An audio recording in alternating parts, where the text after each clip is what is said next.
ऐसे नाद और अनाहद नाद क्या होता है? देखो, आपके शरीर में जी जब माँ के गर्भ में बच्चा आता है जी तो नाद अनाहद जब उसका पिंडा तैयार होता है तो ये नाद अनाहद क्या होता है आपको बता रहा हूँ। जी तो ये भोले बाबा की कृपा से माँ के गर्भ में जो ये शरीर में 10 सुर बजते हैं। जी ठीक है, तो 10 सुर क्या है?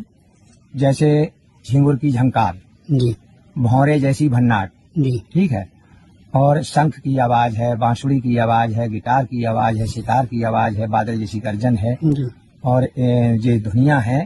तो तरह तरह के राग हैं, नकाड़ा की आवाजें आपके अंदर बज रही हैं, जी ये सुर बज रहे हैं। जी महाराज। तो इन्हीं सुरों में आपका वो नाम भी बज रहा है जिसकी खोज में दुनिया लगी है। अच्छा महाराज। अब जो 10 सुर बज रहे तो पहले तो ऐसे कोई साधारण सुन नहीं सकता उनको, जी क्योंकि बिना विद्या के वो नहीं सुन पाएगा जब तक गुरु से ज्ञान प्राप्त नहीं होगा। जी ये 4 मुद्राओं से ज्ञान प्राप्त होता है आत्म ज्ञान के लिए। जी तो खेचरी, भूचरी, चाचरी जी और अगोचरी, अच्छा जी ठीक है, जी ये 4 मुद्राएं हैं। जी इन्हीं 4 मुद्राओं से आपका अनाहद नाद सुना जाएगा, और प्रकाश भी एक मुद्रा से देखते हैं। जी और जो आपका अमृत पान है, एक मुद्रा ये हो गई, जी और एक मुद्रा हो गई मूलाधार।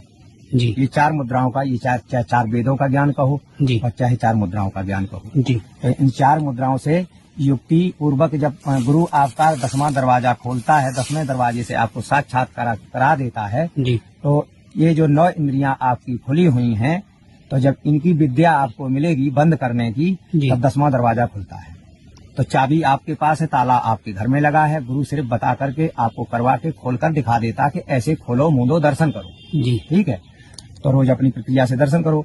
अब जो जिज्ञासु अटके हैं तो बिना गुरु के तो पा नहीं सकते, जी पढ़ के या मोबाइल से चाहे जितनी खोज कर लें, ठीक है। जी तो गुरु उनको वही चाहिए जिस ज्ञान की उनको जरूरत हो। जी गुरु अनेक प्रकार के हैं, अनेक जी। प्रकार की भक्ति है, जी अनेक प्रकार के द्वारा लोगों को ज्ञान मिलता है, जी अनेक प्रकार के द्वारा लोगों को ज्ञान मिलता है। जी तो अब विचार करें कि जो जैसा गुरु जिसको जरूरत, जैसे ज्ञान की जरूरत वैसे गुरु की वो खोज करता है। तो ये है आत्म ज्ञान का मार्ग। जी आत्म ज्ञान के बाद ही ब्रह्म ज्ञान होता है, ठीक है।